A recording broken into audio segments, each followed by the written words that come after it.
Nada, como sabéis, hace un par de semanas hubo unas cuantas noticias, porque ahora lo comentaremos, pero de Portugal solamente se abre en momentos concretos. El resto del tiempo parece un país invisible, aunque esté aquí al lado. Y lo que se comentaba es que al final el presidente de la República ha disuelto la Cámara, la Asamblea, y el 30 de enero, si no me equivoco, ¿no? Es el 30 de enero, hay elecciones anticipadas.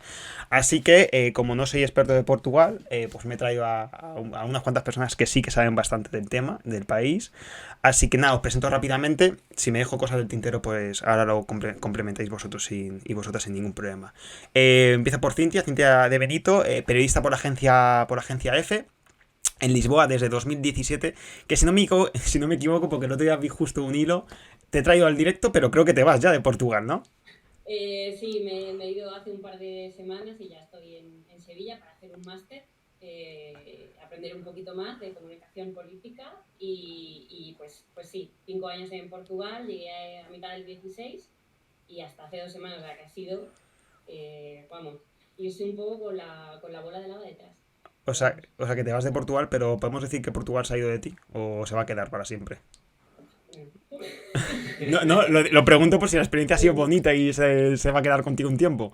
A ver, siempre hay cosas que se quedan. Ahora mismo estamos también en ese momento de todavía vas echando de menos, Sí. todavía te sale alguna portuguesa hablando, pero bueno, ya sé, seguro que se escapa aquí un entre tantos, se nos va a escapar, se nos va a escapar alguna expresión, seguro, vamos, ni poca duda con eso.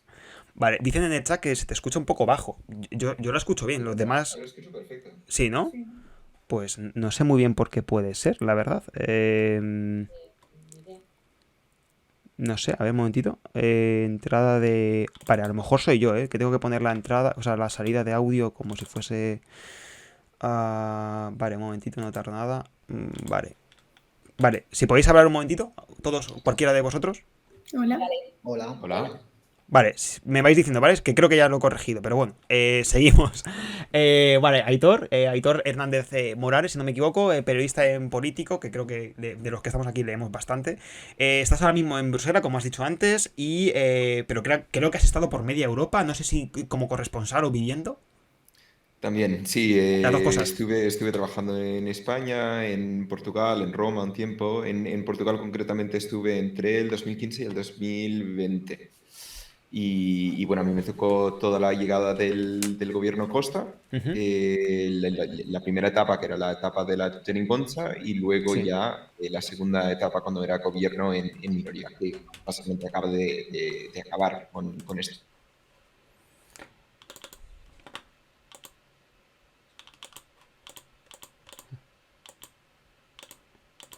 Vale.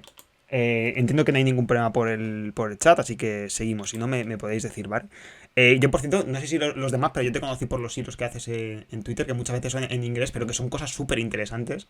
O sea, no sé, bueno, una pequeña curiosidad, como un pequeño fan. Pero en fin. Luego Noelia Casado, periodista, que precisamente, como hemos estado hablando antes off the record, le ha tocado seguir las elecciones portuguesas. Espérate que me están diciendo por aquí por el chat. ¿Ha dejado de escucharse a Aitor? Vale, genial. No, creo que soy yo, ¿eh? Vale, ya está. Solucionado. Solucionado. Ya está. Madre mía, perdón, es que me acabo de poner los cascos que me acabo de dar cuenta.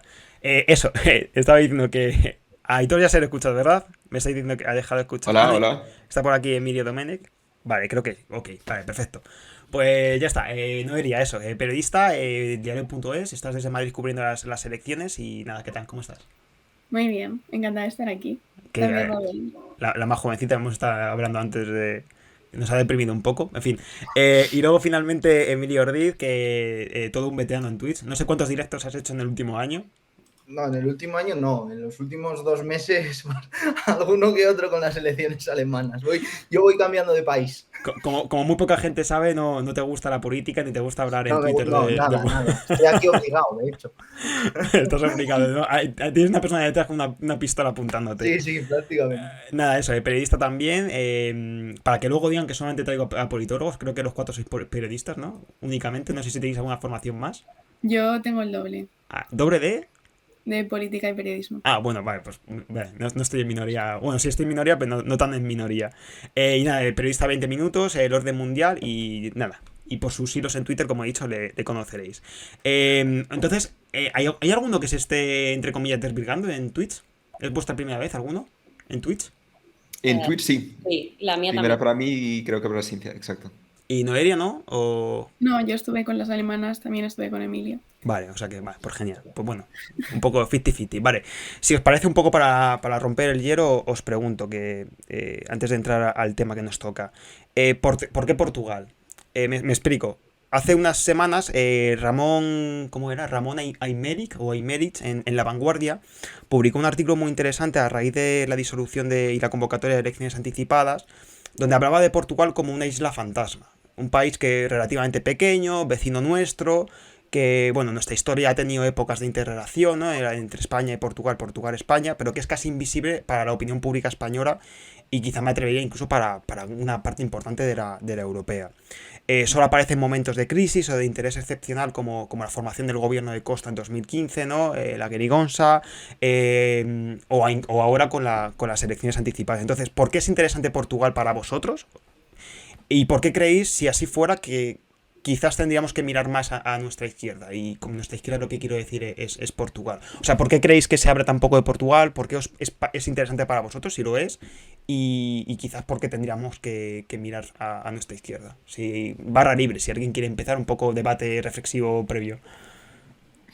Cintia, ¿te lanzas? Venga, voy yo. ¿Por qué Portugal? ¿Por qué es interesante? Bueno, es un poco complicado entender lo que nos sucede sin entender lo que está sucediendo al otro lado de la frontera. Muchas veces y muchos fenómenos que tenemos en España a todos los niveles o se han dado allí antes y se ha solucionado de una forma diferente de la que se puede aprender o se pueden evitar cosas y viceversa. Entonces, yo sí creo que es muy curioso esta pregunta, porque yo sí veo que los portugueses son muy conscientes de lo que sucede en España. Siguen mucho la actualidad española y ponen muchos ejemplos de lo que va sucediendo en la actualidad española cuando ellos tienen sus propios debates internos. Esto sucede habitualmente. Al contrario, no. No entiendo por qué. Sí es verdad que no veo que haya ese desconocimiento al mismo nivel en todos los territorios de España.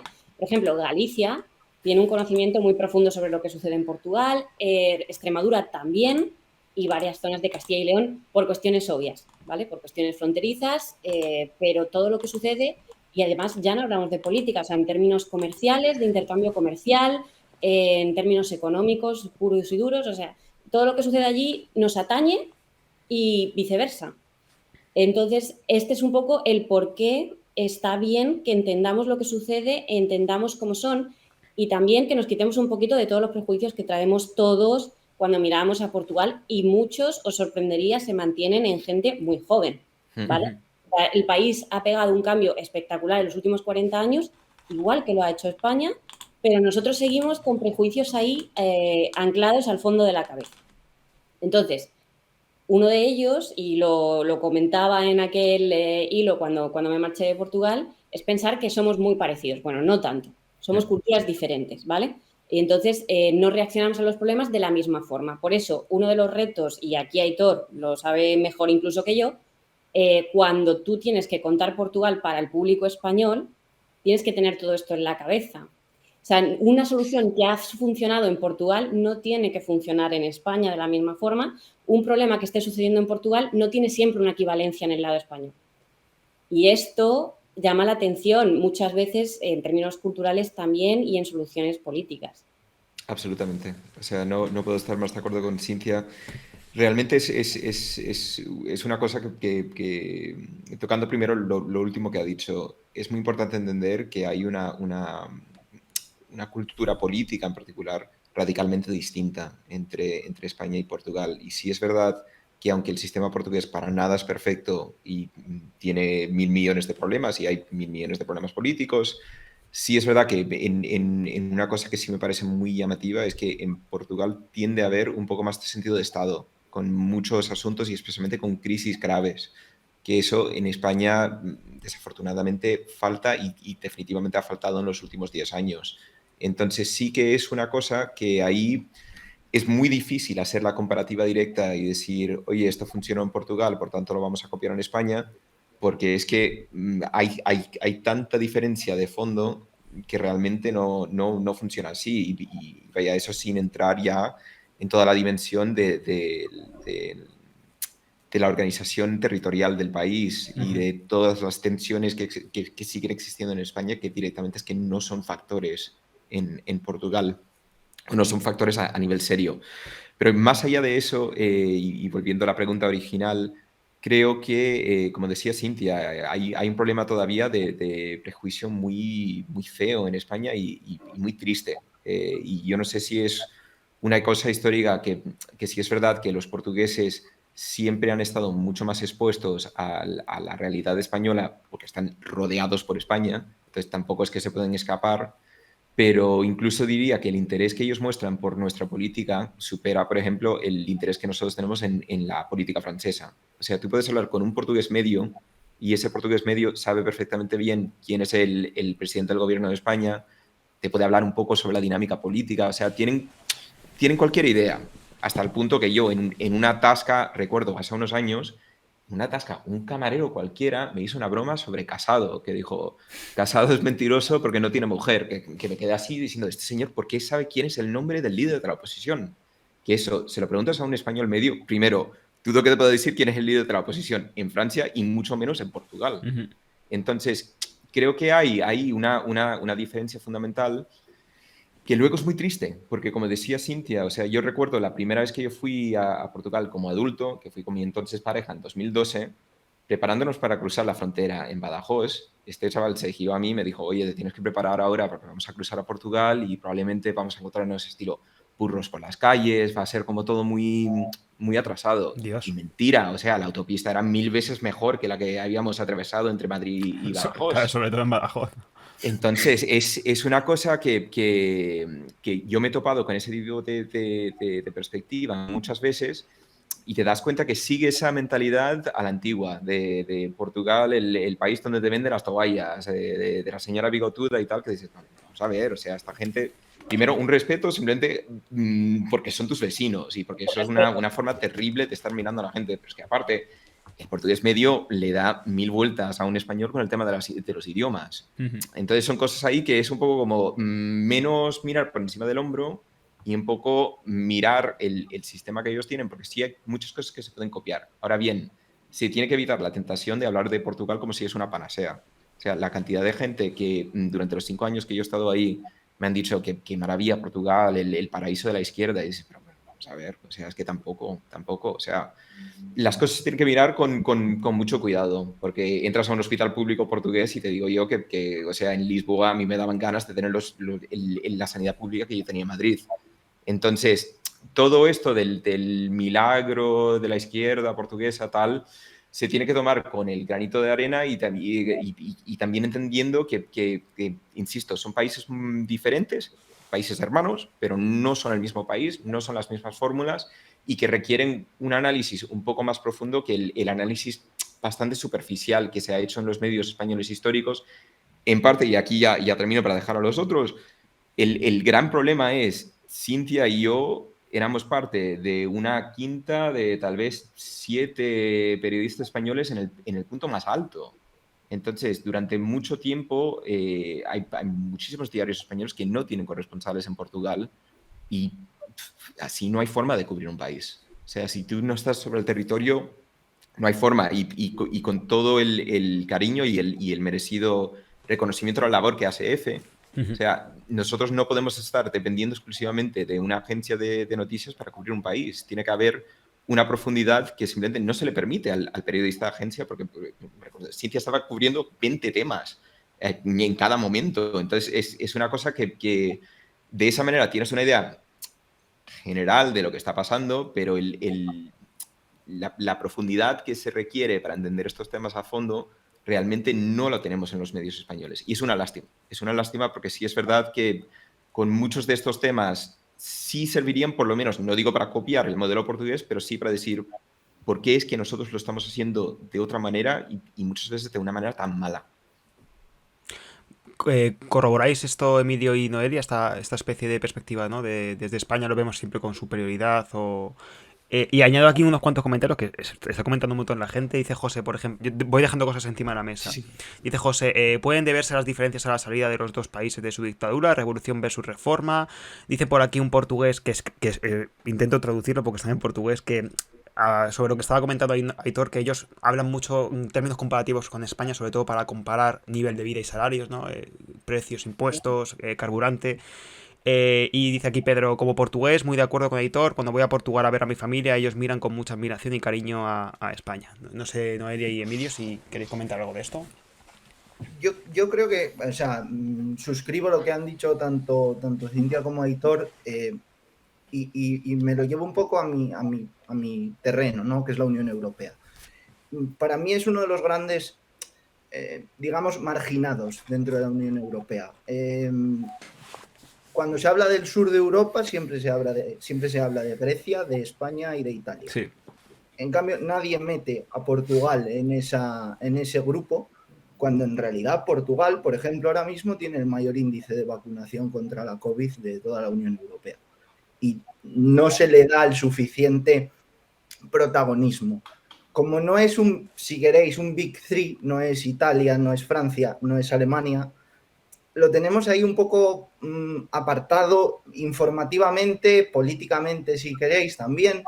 Y yo el mayor problema que veo hacia Portugal es precisamente ese. Nadie cuenta con Portugal cuando se habla de negociaciones o cuando se habla de qué medidas se quieren tomar en el marco de la Unión Europea. Y, por ejemplo, en la negociación del Fondo de Recuperación también formó parte de ese frente que hizo presión porque el fondo saliera adelante. O sea, el papel del gobierno Costa ahí fue, no sé si igual de potente, digamos, que lo que hicieron tanto Giuseppe Conte como Pedro Sánchez, pero jugó un papel muy activo.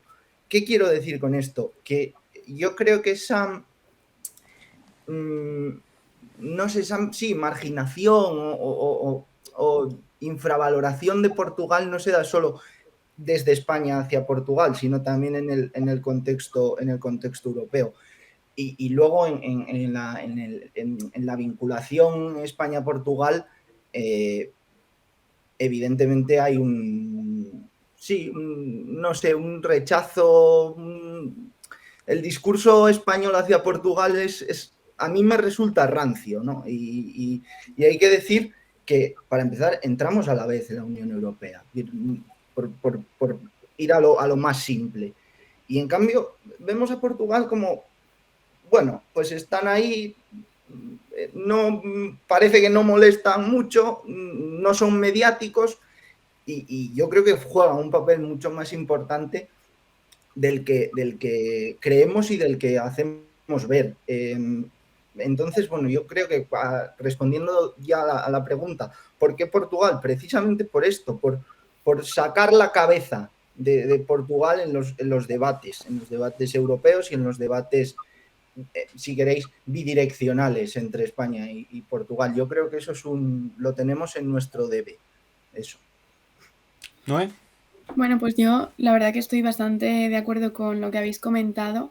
Yo creo que mi interés personal por la política de Portugal surgió por primera vez cuando se empezó a hablar, como habéis comentado, del milagro portugués, cuando Pedro Sánchez empezó a negociar con Pablo Iglesias, y precisamente me llamaba la atención la poca profundidad de esos análisis, en los que muchas veces ni siquiera se señalaba que ahora no había como un pacto de gobierno tal cual como se pretendía implementar en España. Y también iba a comentar, como Emilio, que a mí me llama mucho la atención que un país como Portugal, que aunque no seamos iguales, tenemos mucho más que ver de cara a hacer negociaciones en Europa o en cuanto a presencia. Creo que siempre tendemos a mirar a Alemania, a mirar a Francia, en lugar de mirar al país que tenemos al lado, y yo creo que sí que existe ese complejo de superioridad. Y luego también lo que ha comentado Aitor del sentido de Estado de Portugal, creo que es algo que en España en los últimos años hemos visto que no está nada presente, y yo creo que precisamente por eso también ha sido tan fuerte esta ruptura de gobierno en cuanto a los presupuestos, porque yo creo que rompe un poco con la dinámica de sentido de Estado que traía Portugal.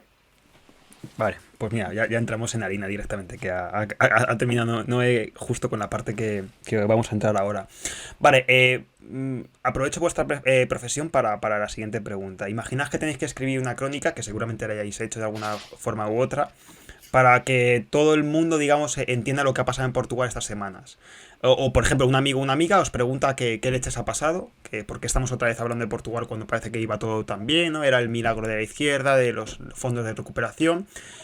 ¿Por qué Portugal era ejemplo a seguir en verano y ahora ya no lo es? Barra libre. ¿Alguien quiere hacer esta pequeña crónica o esta pequeña guía introductoria para alguien que no esté muy puesto sobre política portuguesa? O... Bueno, es que el error, Dani, es pensar que, lo dijo creo que Aitor al principio, pensar que todo era perfecto. Es decir, del relato de, wow, qué bien Portugal, qué bonito todo, a la realidad hay un trecho muy grande y yo lo resumo muy simple y dejo hablar al resto. En Portugal no ha pasado nada que no pueda pasar en cualquier país.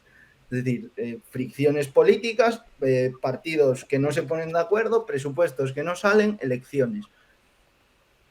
No ha pasado nada dramático, si queréis. Es decir, esto no es un problema en tanto en cuanto pues el país, como todos, está en una fase en la que tiene que empezar a recibir fondos de recuperación, tiene que empezar a hablar de reformas y en vez de eso va a entrar en una campaña electoral.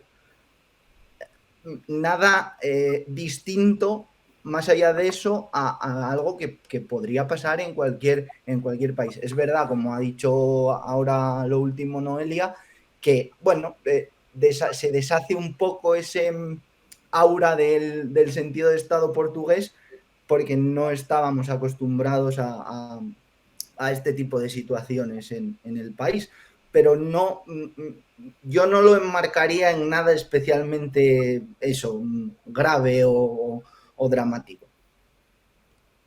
¿Los demás? A ver, yo creo que con la situación actual lo que es llamativo es que es un poco el momento en que la izquierda, que hasta ahora había estado un poco como muleta de Costa, ha dicho basta. Y han dicho estamos hartos y no vamos a seguir así. O sea, esto es un poco la gota que ha colmado el vaso, en el sentido que Costa cuando llega al poder a finales de 2015, llega gracias a este acuerdo con la izquierda que básicamente acepta su programa en el Parlamento y permite que él llegue a ser primer ministro, pese al hecho que él no había sido el más votado en las elecciones. Entonces, él en ese momento firma los acuerdos de la Geringonça que se cumplen. Y efectivamente, el pacta una serie de medidas con el Bloco por un lado y con el Partido Comunista por el otro lado. Se cumplen todas esas medidas durante el primer año y hay cierto diálogo durante ese primer año. La cuestión es que ya al final de ese primer año, Costa tiene su poder completamente garantizado.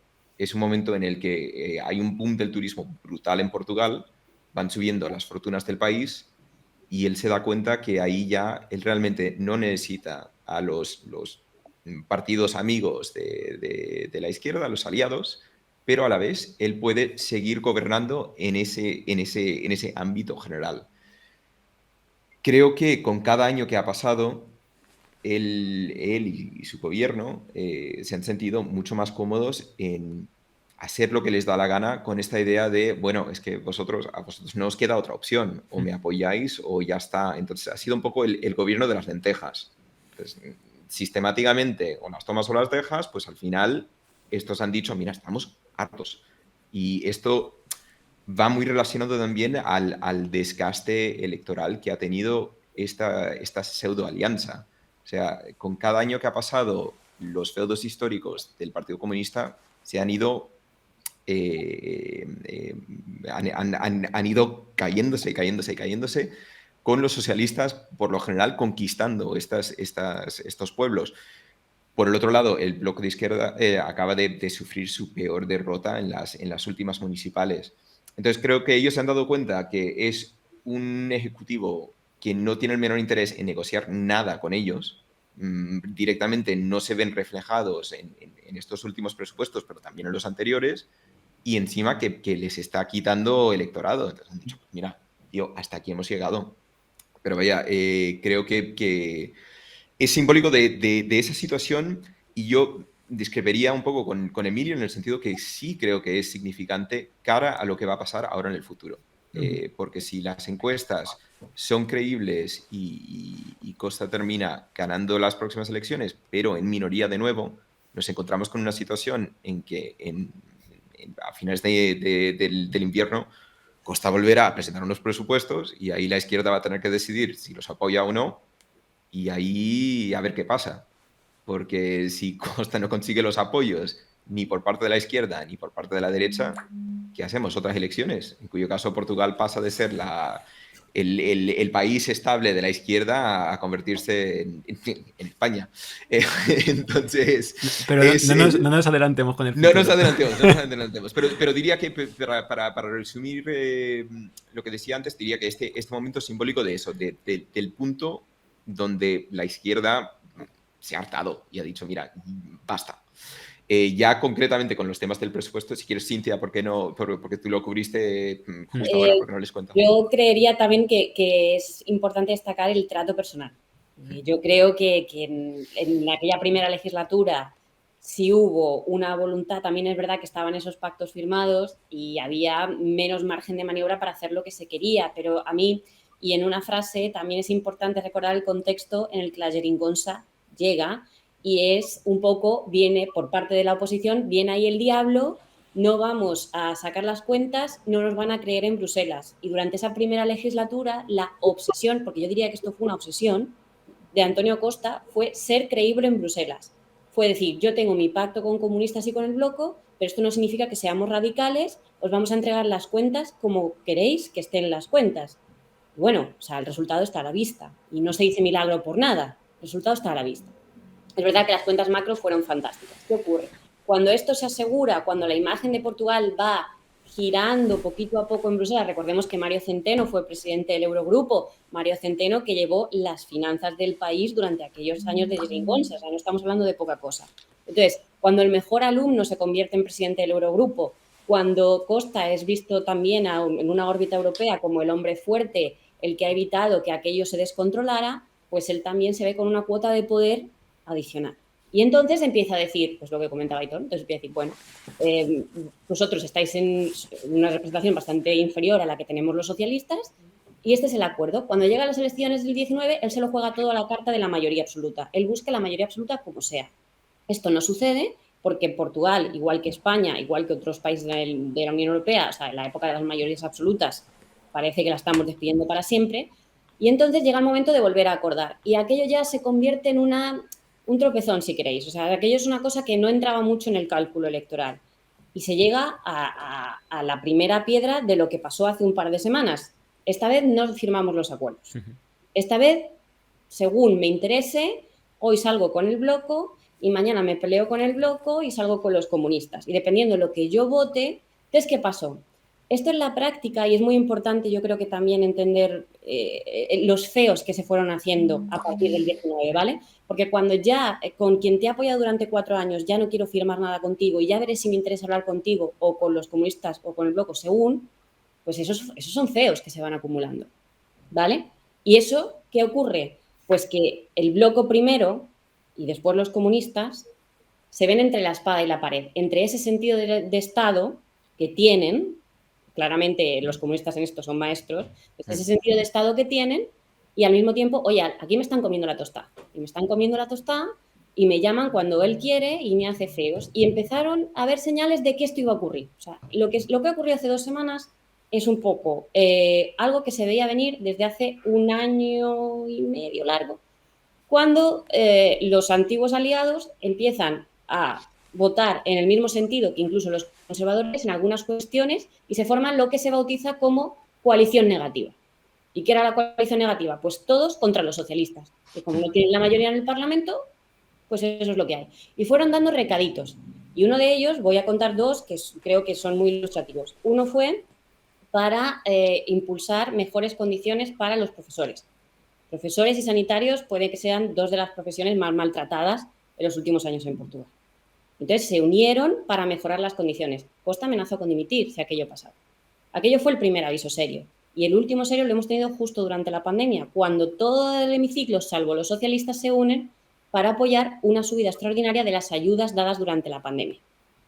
Aquello va aprobado y aquello acaba siendo promulgado después por el presidente del país, con un cabreo considerable del gobierno que se ve obligado a aumentar un gasto con el que desde luego no contaba ni quería y lo lleva al Constitucional. y lo gana después y bueno, luego hubo una serie de consecuencias, pero que se veía que los socios ya, el sentido de Estado, si queréis, la pandemia fue un paréntesis, una situación en la que nadie iba a decir pues ahora contra el gobierno, porque está muy mal visto por el electorado portugués, fatalmente visto, pero la pandemia empieza a mejorar, lo que comentaba Emilio, los datos están ahí, el país es puntero en vacunación y una vez que pasamos esa, digamos, zona de peligro y somos punteros y somos ejemplo otra vez, entonces ahora volvemos a nuestras cositas. Y los motivos de la ruptura son, sobre todo por parte de los comunistas que han sido muy explícitos, la subida del salario mínimo es insuficiente, las ayudas a la sanidad pública son insuficientes y además hay leyes laborales que tenemos que revisar ya. Pero claro, ya no tenemos un acuerdo escrito, entonces quedamos a merced de las promesas que se hagan. Y eso ya no nos vale, porque llevamos 2 años desde el 19 viendo que me estás haciendo feos. Entonces llegamos ahí. Solo un apunte con lo que estaba diciendo Cintia, que es tremendamente relevante, que ella habla de el lado personal de todo esto.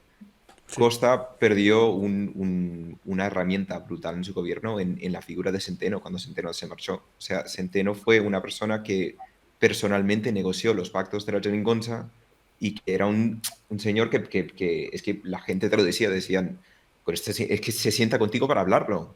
Y Costa no es así. Costa tiene mucho carácter y es conocido por una persona que no le cae bien cuando la gente le lleva la contraria. Entonces, no es una persona que se da a ese lado de negociación, y en el momento que Centeno deja el gobierno y pasa al Banco de Portugal, ahí deja de ver un lazo y una figura que realmente apostaba mucho por la empatía y tal. Era un señor muy, muy cercano, muy amable, que sin él Costa lo ha tenido mucho más difícil. Ha sido un trato que desde los otros partidos se ha llegado a describir como imperial. Entonces, así es muy difícil mantener una alianza, especialmente cuando la gente se da cuenta que es que se pueden marchar. Es que no tienen la obligación para estar ahí y mucho menos cuando ellos saben que les está dañando electoralmente.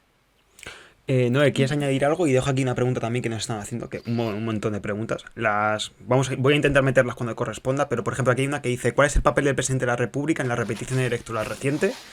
Y bueno, las demás ya la voy sacando. Noé, si quieres comentar algo de crónica, repetición electoral, de lo del presidente de la República. Bueno, yo iba a decir que esta lucha de izquierda, como comentaba Cintia, al final en el 2019 había unos objetivos de macrodatos de dar una cara ante Europa, y creo que aunque eso se haya conseguido, obviamente me parece totalmente lógico que desde el Partido Comunista y desde el bloco surjan esas demandas de, bueno, como estamos viendo en España, de, bueno, hemos afrontado la pandemia, pero ¿ahora qué? Habrá que hacer medidas de trabajo, habrá que hacer las medidas sociales por las que hemos llegado a este acuerdo de gobierno, pero claro, también estamos en un momento clave en el que hay que seguir dando la cara de cara a Europa, seguir alcanzando unos objetivos y demás.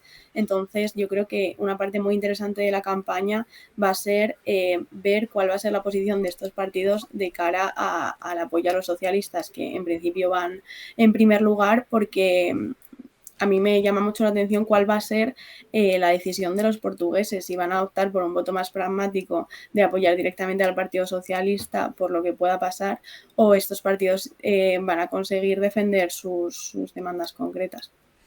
Y... perdón. Adelante. Yo creo que él ya llevaba tiempo dejando caer que, claro, que sin unos presupuestos, pues que vamos totalmente directos a elecciones, y yo creo que él ha ido dejando comentarios negativos hacia lo que estaba pasando. Y con lo del... Era una pregunta que me acaba de venir, lo del presidente, porque siempre ha habido muchas imágenes y muchos memes, ¿no? Que es muy, muy querido, muy...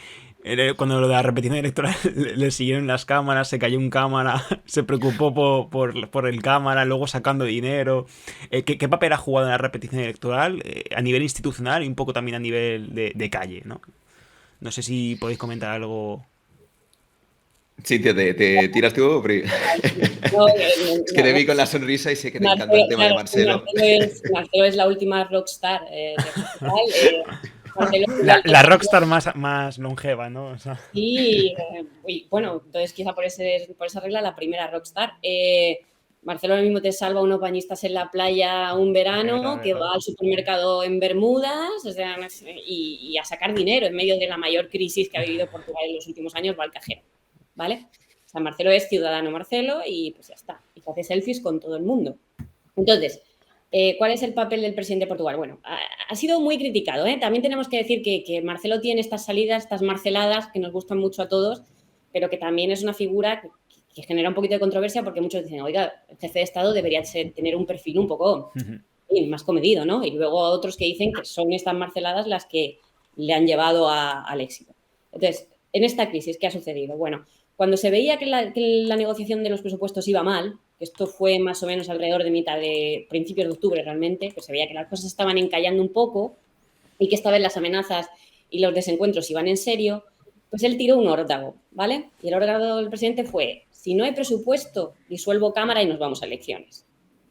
Hay muchas personas en Portugal que creen que esto, que no era la única opción que él tenía sobre la mesa, porque él podía haber dado un tiempo extra al gobierno para que hiciera otro presupuesto y volver a intentarlo en la Cámara. Entonces, muchos pensaron que esto era un órdago para decir a la gente, oiga, aquí nadie quiere inestabilidad, vamos a llegar a acuerdo rápido porque si no ya sabéis que el precipicio está ahí y vamos para ahí. ¿Qué sucedió? Que lejos de tener ese efecto disuasorio, fue casi un, que no, vale. Y entonces hemos llegado a este punto. El papel del presidente, bueno, ha cumplido los protocolos que le exige la Constitución para llegar hasta aquí, que son, pues primero escuchamos a sindicatos y patronal, después a todos los líderes partidarios, después convocamos al Consejo de Estado, miramos a ver qué tal, qué piensa todo el mundo y entonces vamos a ir. La fecha de las elecciones, que corresponde al presidente, ponerlas ha sido también un problema, ¿eh? Ha sido un problema porque estas elecciones llegan en un momento que podemos decir que nadie quería. Porque el gobierno está frágil, los socios están enfadados, los socios de izquierda, pero es que la derecha está eligiendo nuevos líderes. Entonces, a todo el mundo le viene mal. Y lo que dijo el presidente es, oye, yo no quiero convocar elecciones, pero es que encima si me obligáis a hacerlo, vamos rapidito. Y entonces la fecha es rapidito, ¿cuándo? O sea, Navidades no iba a ser. Entonces, el problema de poner la fecha fue bastante importante. Entonces, se ha puesto para el 30 de enero, considerando que para entonces el principal partido de la oposición, el PSD, ya tendrá elegido o reconfirmado a su líder, veremos qué ocurre ahí también, porque eso es otro melón interesante, y entonces todo el mundo estará listo para las elecciones. ¿Qué ocurre? Veremos qué escenario sale de las elecciones, pero el presidente será fundamental para todos ellos, porque si obtenemos el mismo escenario que ahora, es decir, Partido Socialista gana, pero en minoría, y tiene que volver a pactar, muchos dicen ya que Marcelo no puede volver a hacer lo que hizo en 2019, que es, bueno, entendeos y ya veremos. No, que ahora podría exigir un pacto por escrito. Con lo cual vamos a tener que ceder todos y lo vamos a tener que poner por escrito, con lo que eso conlleva, ¿vale? Llegar a compromisos serios. ¿Que no es así? Bueno, pues será el presidente quien diga, bueno, pues si usted, Antonio Costa, no lo ha conseguido en la Cámara obtener el apoyo, pues veremos quién ha quedado segundo, veremos qué apoyos tiene, vamos a ver todo eso. O sea, que Marcelo será una figura fundamental en cualquier escenario que salga de las elecciones y tiene muchísimo que decir. Sé que en España estamos acostumbrados a otro tipo de figura de jefe de Estado, quizá más, en fin. Pero el presidente de Portugal tiene poderes amplios en la Constitución y es un personaje determinante. Absolutamente. ¿Queréis completar algo? Porque, vamos, me parece que todo lo que ha dicho es súper interesante. Sí, solo para añadir a lo que decía Cintia, o sea, la figura de Marcelo no solo es súper importante en el papel que define la Constitución, sino porque es el tío que escribió la Constitución. Entonces es una figura un poco única, porque es un profesor catedrático de Derecho que fue uno de los padres de la Constitución. Entonces, cada vez que él veta una ley, es un placer leer el veto, porque es que te está dando una clase de Derecho, pero es que te lo argumenta de una manera que lo entiendes perfectamente y dices, vale, o sea, aquí está completamente razonado. Con esta situación ha hecho lo mismo, o sea, en ningún momento se está saltando realmente los plazos o el proceso que tiene que seguir. Ahora bien, dado el nivel de poder que tiene, ya empieza a crecer, por ejemplo, una presión dentro de Portugal para ver si él pone presión sobre los partidos para anunciar ya, por ejemplo, con quién están dispuestos a aliarse. O sea, la gente quiere tener alguna idea de para qué está votando. cuando lleguen a depositar su voto. Esto va un poco a lo que hablábamos antes de si va a ser un voto pragmático o no. O sea, hay cierta presión sobre el presidente de la República para obligar a los partidos a decir con quién están dispuestos a hacer su coalición. Eso va a determinar mucho. Y luego, como te decía Cintia, el tema de las elecciones en el PSD es bastante fundamental en todo esto. Si se mantiene Río ha dado a entender que sí está dispuesto a entrar en una gran coalición con Costa, pero Rangel no. Entonces ahí puede haber mucho juego también, especialmente si hablamos a este supuesto de que Costa no consigue sacar, bueno, que Coste gane en minoría y que luego no consiga sacar sus presupuestos, pues si no hay forma ahí de solucionar eso, pues si se lo pasa a Rangel, ahí estamos hablando de un escenario completamente distinto. Entonces...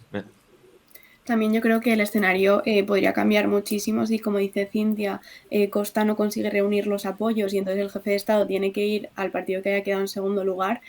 Quien gane las primarias del PSD puede ser clave a si hay un posible pacto con Chega o no, porque tienen posiciones diferentes y realmente cuál puede ser el escenario y puede cambiar totalmente, yo creo, el panorama. Entonces, por eso decía que va a ser muy interesante ver qué opinan de cara a los pactos, porque yo creo que va a ser fundamental para los votos, porque creo que un resultado u otro puede llevarnos a un escenario completamente diferente.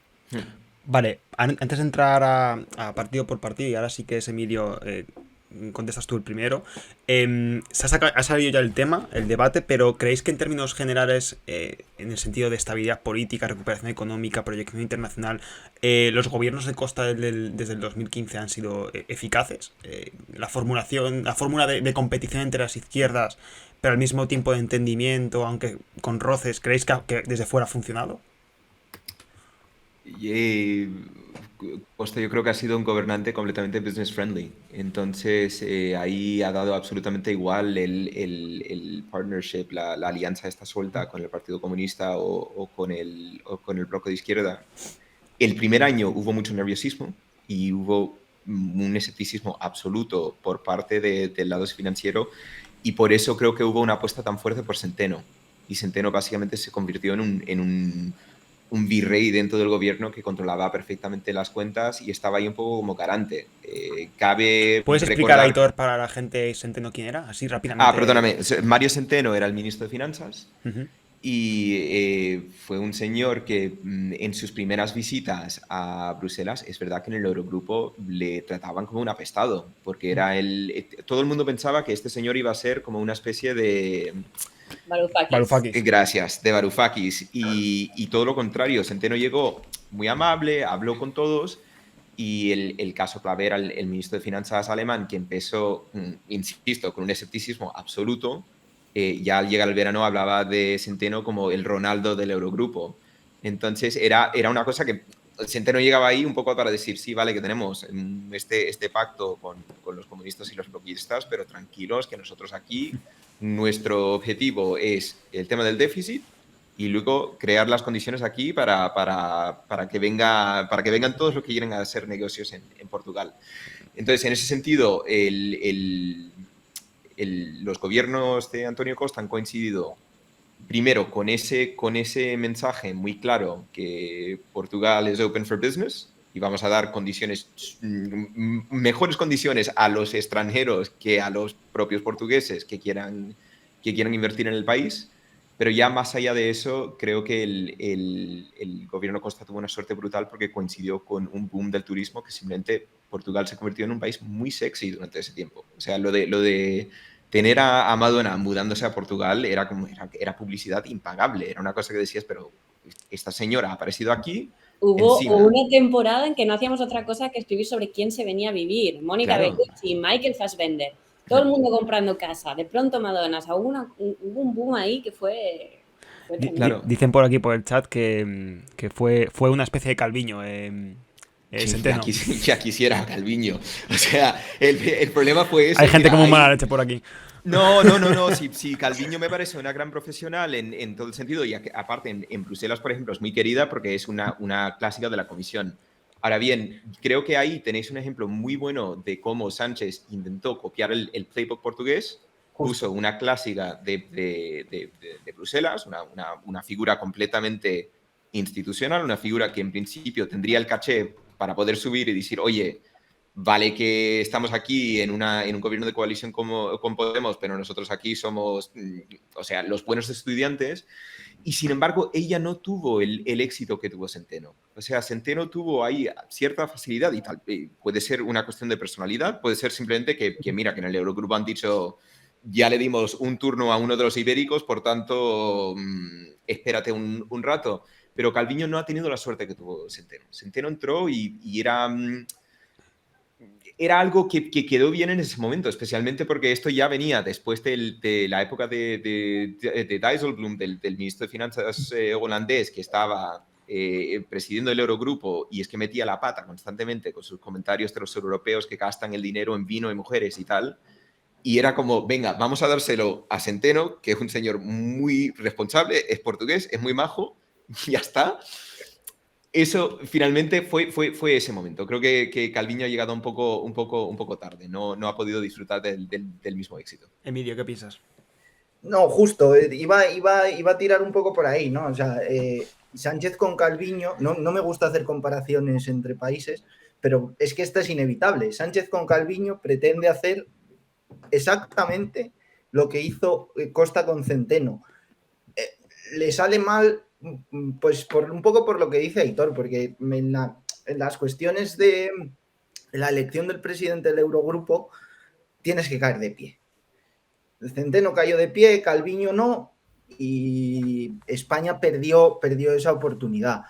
La fórmula intentaban que fuese la misma, precisamente yo creo también para lanzar ese mensaje de, bueno, a ver, esto de gobierno socialcomunista tampoco es así. Nosotros tenemos a una mujer fuerte dentro de Bruselas como vicepresidenta económica y lo que justo el símil que hacía Hitor, ¿no? Somos los alumnos responsables. Pues eso igual sale bien una vez cada 10 años y le salió bien a Portugal con Centeno, ¿no? Entonces, bueno, tratar de repetir, para repetir esa fórmula tienes que ser Centeno, yo creo. Son muchas cosas las que entran en juego ahí. También cabe insistir, y esto sin entrar en la figura de Calviño, porque efectivamente es una persona súper formada, habla idiomas, o sea, es una persona que aquí en Bruselas es extremadamente respetada. Pero sí es verdad que los portugueses como Estado, y aquí volvemos un poco también al sentido de Estado, ahí ha habido una apuesta nacional para proyección internacional y para colocar a figuras políticas en cargos altos en la Comisión Europea, en las Naciones Unidas, en el Banco Mundial. Ahí ha habido una apuesta no solo en términos de educación, de gente que es políglota, que les traes ahí, te pueden hablar en francés, en inglés, en portugués, pero gente que realmente ha apostado por eso. Y España a veces, o sea, especialmente con el caso de Bruselas es casi un castigo que te envíen al Parlamento Europeo ya cuando eres un inútil en el Congreso y no te pueden utilizar. La apuesta portuguesa ha sido diferente y eso, al final, tarde o temprano, da resultados. Vale, ¿pasamos a los partidos o queréis comentar algo más de...? Vale, venga, vamos a hablar de partido por partido, ¿no? Si queréis intentamos recoger un poco su pasado más reciente para intentar proyectar sus futuros más inmediatos. A ver, vamos por el pez gordo, el Partido Socialista, que prácticamente es de lo que hemos hablado, pero vamos a intentar cambiar un poco la orientación. Es una suerte de rara avis en el espacio europeo, ¿no? Porque cuando se estaba hablando de la pasoquización, ¿no? de las crisis inminentes de los partidos socialistas o socialdemócratas, nunca estuvo en el debate o no estuvo realmente instalado en el debate en Portugal como si lo estuvo en Grecia, en Francia o en España recientemente. Se ha recuperado de sus años de crisis, ¿no? Me parece que en el 2011 es cuando se la pegó de forma importante en las elecciones. Y los rivales a su izquierda, si bien han estado en mejores épocas, en mejores momentos, nunca han supuesto miedo al sorpaso, un miedo real, ¿no? a que se produjera ese adelantamiento por la izquierda. Y yo creo que lo más llamativo es que está gobernando en solitario con apoyos externos, pero desde el 2015. O sea que no es algo realmente novedoso como por ejemplo en España, ¿no? Y es el Partido Socialdemócrata creo que más fuerte de Europa o el segundo más fuerte de Europa. Entonces, ¿cómo podemos explicar esto a la gente? ¿Cómo podemos explicar que después del 2008 se hablase todo el día, mañana, tarde y noche de la crisis de la socialdemocracia y estemos ante el Partido Socialdemócrata más fuerte en Europa, que lleva gobernando, pues eso, la friolera de 6 años ya? Que Noelia, Emilio, Cintia, Aitor, quien queráis, eso no hay que levantar la mano. Yo es que creo que básicamente lo que es muy de perogrullo, ¿no? Pero se ha beneficiado de haberse salvado de la quema, entre comillas, de esa ola de izquierda radical, si queréis, del crecimiento de Podemos, de Syriza en Grecia, del movimiento 5 estrellas en Italia, aunque es un partido mucho más transversal, y en Portugal todo ha sido muy lineal. Con el Partido Socialista, bueno, salvó la crisis de 2008, se la pegó en las elecciones de 2011, pero después se ha sabido consolidar. Ahora que hablamos de un resurgir, está muy de moda hablar de resurgir de la socialdemocracia, Portugal en eso lleva 6 años de ventaja al resto de países. Y de hecho, me salgo un poco de esta línea para añadir que, de hecho, a Costa no le parece del todo mal que haya elecciones. Lo dijo Catarina Martins en el debate de los presupuestos, que esto era un poco una performance para que Costa, de Costa para alcanzar la mayoría absoluta. Entonces, Costa en este contexto no está incómodo.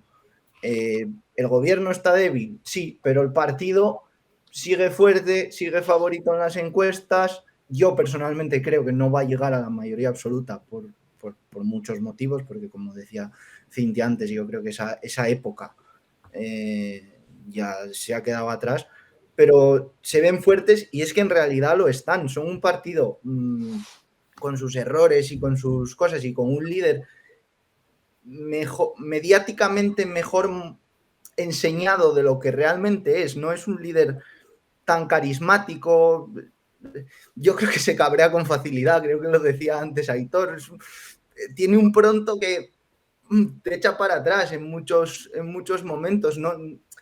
Pero bueno, con sus cosillas ahí están y están fuertes realmente. Es un partido fuerte.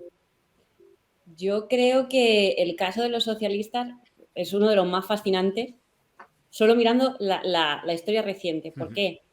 O sea, quizá me da un poco de miedo decir el que más, pero una de las mayores figuras asociadas a la corrupción en Portugal es José Sócrates, ¿vale? Y José Sócrates era primer ministro cuando se pide el rescate de Portugal.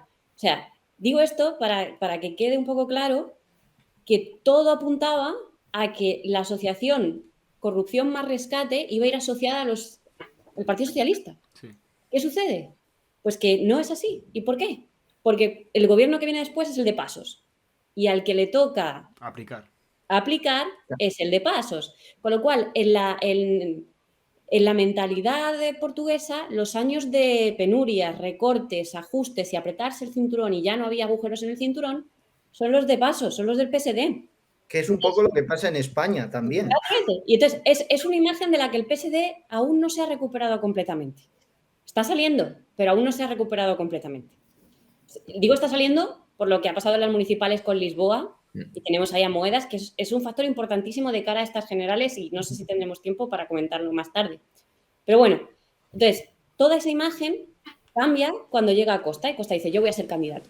Y Costa ejerce un liderazgo muy carismático, o sea, creo que sobre esto hay pocas dudas, o sea, sí, tiene sus prontos, y sí, es una persona a veces complicada, optimista, irritante, le llegó a llamar Marcelo, pero ahí está. Y entonces es un poco esa actitud que también conocemos en España de el que se mueve no sale en la fotografía, que esto lo entendemos todos. Y con esa actitud, él tiene una mano firme dentro del partido. Y ahí están los resultados. O sea, se mire como se mire y se le pongan los peros que se le pongan, la Jeringonça ha sido un éxito rotundo. Han sido 6 años de estabilidad. Yo Y creo. perdón, y ha sido, y acabo. Entonces, ¿por qué dura tanto? Y creo que esta era, si no estoy mal, la pregunta inicial. ¿Qué ha pasado con esa socialdemocracia? ¿Qué ha pasado en Portugal? Bueno, la cuestión es que esta ola que pillaron, esta ola de turismo, de inversión extranjera, de Portugal destino soñado, y Portugal, mira, está Mónica Bellucci comprándose una casa ahí, o sea, esta ola fantástica, hasta ganaron Eurovisión. O sea, todo lo bueno que les podía suceder sucedió en el mismo periodo de tiempo. Entonces, ¿todo esto qué ocurrió? Que le quitaron los principales argumentos que ha tenido tradicionalmente la derecha para hacer oposición. Caos económico. O sea, no había caos económico. ¿Cuál era el caos económico? Si se iba subiendo el salario mínimo, poco, pero se iba subiendo. Si el déficit bajaba, si la deuda ya se estaba pagando completamente al Fondo Monetario Internacional, si nos estaban mirando bien, mira Centeno, que nos lo acaban de nombrar presidente del Eurogrupo. ¿Cuál era el argumento que tenía la derecha, el suyo, el de siempre, el económico, de lo vais a estropear todo, menos mal que estamos nosotros para arreglarlo? No lo tenían, lo perdieron. Entonces, no había. ¿Cuál era la oposición? Entre que la derecha estaba agotada y tenía la imagen de la austeridad detrás y eso no se lo quitaba a nadie, encima a estos de izquierda, que son los que siempre lo hacen todo mal en la economía, mira, les estaba yendo bien. Y eso ha durado hasta que los socios de izquierda han querido que durase. Pero no porque la posición de la derecha, la oposición conservadora, haya desgastado el gobierno. Es otro elemento que yo creo bastante curioso. Completamente de acuerdo. Completamente de acuerdo y a raíz de lo que dice Cintia también, creo que un factor clave en esto es que el nivel de bienestar del país cayó tanto durante la crisis y durante la troika que cualquier cosa que hacía el gobierno Costa era un avance. Entonces, creo que, de hecho, la ruptura con la izquierda ahora es que ellos lo que están pidiendo realmente ahora son políticas de izquierda. Y ahí el gobierno Costa no se quiere meter. Pero todo este proceso ahora ha sido un poco restaurar lo que había antes y aún así, o sea, por ejemplo, en los hospitales no se ha llegado a lo que había antes. Entonces, es un poco ese proceso. Sí es verdad también que el votante portugués es un votante bastante moderado. Le gusta la estabilidad hasta tal punto que incluso con todo lo duro que fue la troika, en las elecciones de 2015, Passos gana. O sea, Passos es el más votado. Se queda 3 diputados de tener la mayoría y por eso al final esta alianza de la izquierda logra tumbarle. Pero es un votante que si la cosa, incluso si está mal, pero está estable, ahí no se va a mover demasiado. Entonces, puede ser que hemos llegado al punto de desgaste total de Costa, simplemente porque 6 años es mucho tiempo. Es posible, pero es mucho más probable que salga lo que auguran las encuestas. O sea, que Costa siga siendo el más votado, no con mayoría absoluta, pero o sea, yo no me espero de pronto que los portugueses cambien radicalmente y se pongan todos a votar al PSD ahora, porque es que tampoco se ha llegado hasta tal punto y no son votantes frívolos en ese sentido. Lo que les gusta es la estabilidad. Ahora bien, el problema es que la matemática política de lo que puede salir de las próximas elecciones no augura mucha estabilidad. Así que es una situación bastante compleja. Noelia, ¿quieres...? Sí, yo iba a decir que, como habéis señalado, yo creo que se puede ver perfectamente la evolución en el tiempo y que precisamente se han salvado como de esta crisis de socialdemocracia, como decía Emilio, porque se han adelantado y se puede seguir perfectamente en cuestión de tiempo. Y me parece muy relevante lo que ha señalado Cintia, de que esta imagen negativa de los recortes se quedó en la derecha. Y creo que comparándolo con el caso de España, que puede ser el que tenemos más cerca, el PP tenía tanto la imagen de los recortes como la de la recuperación económica. Y en ese sentido yo creo que en Portugal el alcance de objetivos, la cierta recuperación, la ha unado todo el Partido Socialista y, como señalaba Emilio antes, eso también ha evitado que surjan con tanta fuerza los movimientos como Podemos, porque esas demandas las recogió el Partido Socialista. Entonces yo creo que ellos se adelantaron y eso les ha permitido llegar mucho antes pues al gobierno socialista y tenerlo tan implementado, no como aquí que encima pues ya nos ha pillado el coronavirus, ¿no? Por otro lado, el centro derecha, que también ha salido ya recientemente, ¿no? Creo que también es bastante peculiar en Portugal, porque el Partido Socialdemócrata, que yo recuerdo que estudiaba en la universidad como uno de los muchos ejemplos de falta de correspondencia, etiqueta e ideología, que además también se da mucho en Latinoamérica, es un partido que básicamente vive desde hace años una suerte de crisis estructural por obtener fuerza suficiente para gobernar, ¿no? Porque además tiene pocos aliados, o los aliados que hay no son muy propicios a entenderse con ellos, y a excepción del 2011, este partido, por tanto, tiene difícil superar, digamos, una barrera importante en Portugal, que es el 30%, 30 y pico por ciento, ¿no? En 2015 creo que fue interesante las elecciones porque se intentó una coalición o una suerte de frente de país. ¿Cómo se llamaba? ¿Frente de país? Portugal frente. Frente de Portugal o algo así. Yeah. Sí, Sí, frente sí. Que era, portugués que o... era Sí. básicamente Unión Sí, PST, exactamente, con el Partido CDS. Popular de ahí, ¿no? Sí, el Partido Popular con el Partido Socialdemócrata, que luego Exacto. no se reeditó en el 2019, ahora que si queréis comentáis un poquito también. Ahora parece, por favor no habléis de él porque vamos a hablar luego, es la guinda del pastel, ahora parece que le ha surgido un competidor ultra por su derecha, que ahora hablamos de él, y las encuestas actuales auguran un empeoramiento, no sé si significativo, pero sí que o se va a reeditar el resultado o van a empeorar respecto al 2019. Pero sin embargo, las últimas elecciones municipales, y lo ha comentado antes Cintia, en las últimas elecciones municipales ganó la alcaldía de Lisboa y fueron resultados que quizás no fueron los más positivos esperables, pero sí que fueron, en términos generales, creo que bastante positivos. Sobre todo teniendo en cuenta de dónde venían, ¿no? ¿Qué ocurre en el centro derecha portugués? ¿Sí te empiezas tú o...? Venga, pero voy a ser muy, muy rápida porque no... Vale. Entonces, la cuestión de Lisboa, fundamental porque Moedas acude con una candidatura que reúne varios apoyos, ¿vale? Fue el candidato del centro derecha, ¿no? Exactamente, fue un poco batiburrillo. ¿Pero por qué fue interesante? Porque no nos lo dijo ninguna encuesta previa, ¿vale? Porque llevábamos 14 años de alcaldía socialista y lo que nos venía diciendo la encuesta es que esto se iba a mantener. Y fue el sorpresón porque la encuesta no lo auguró. ¿Por qué esto De hecho, auguró lo contrario. Auguró lo contrario. Entonces, ¿por qué esto es relevante? Porque yo creo estoy bastante segura, de hecho, que esta fue la primera vez que la encuesta se estrelló de forma espectacular en Portugal, que es un fenómeno que también hemos visto en el resto de Europa, pero que hasta ahora no había llegado. ¿Y qué nos venía a decir? Nos venía a decir que había votantes pues, que no estaban contando al encuestador la realidad, lo que pensaban hacer. Y es que ahora tenemos las legislativas. Y es que ya tenemos la alcaldía de Lisboa en manos del centro derecha. ¿Quién nos dice que las encuestas que están saliendo ahora no estamos repitiendo lo que ya hemos visto en las municipales de septiembre? Eso por un lado. Por el otro, el PSD tiene ahora abierta la gran batalla interna porque entienden que esta es su mejor oportunidad en 6 años para formar un gobierno. Aunque las encuestas estén muy en contra, ¿vale? O sea, las encuestas les dan una distancia tremenda con respecto a los socialistas. Tienen ahora la gran pregunta de cómo van a llegar. Y tenemos a dos opciones. El actual, Rui Rio, que es un señor que viene de Oporto, que era enemigo íntimo de Pasos y que ha ejercido eso que él llama oposición responsable, que para sus críticos es no hacer oposición y tender la mano siempre que se puede, ¿vale? Que le hizo famoso en España durante la pandemia, esto de yo no apoyo a los socialistas, apoyo al gobierno de Portugal. Bueno, esta actitud, muchos dicen que ha sido vital para que el partido nos remonte en todas las elecciones que ha habido desde que Río asumió el partido. Porque si no estamos haciendo oposición, ¿cómo nos diferenciamos? Si cada vez que el gobierno tiene un problema y le tendemos la mano, ¿qué hacemos?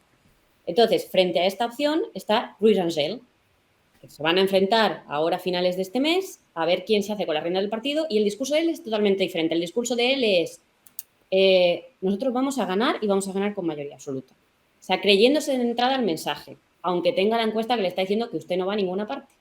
Pero él ya se lo está creyendo. Pues se lo cree, tira para adelante y parece ser que ya tiene bastante apoyo interno garantizado de cara a las elecciones. Entonces, ¿qué sucede? Todo el mundo, para nadie es un secreto en Portugal, dependiendo quién salga como líder del centro derecha, se pueden abrir escenarios completamente diferentes en el país en cuanto a pactos, en cuanto a asociaciones con ese partido del que hablaremos más adelante y que ahora no vamos a nombrar, ¿vale? Pues todo eso puede cambiar en función de a quién elijan.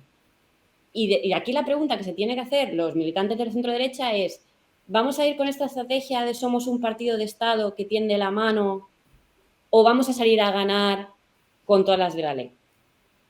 Y esto es lo que se están planteando ahora. Es completamente eso.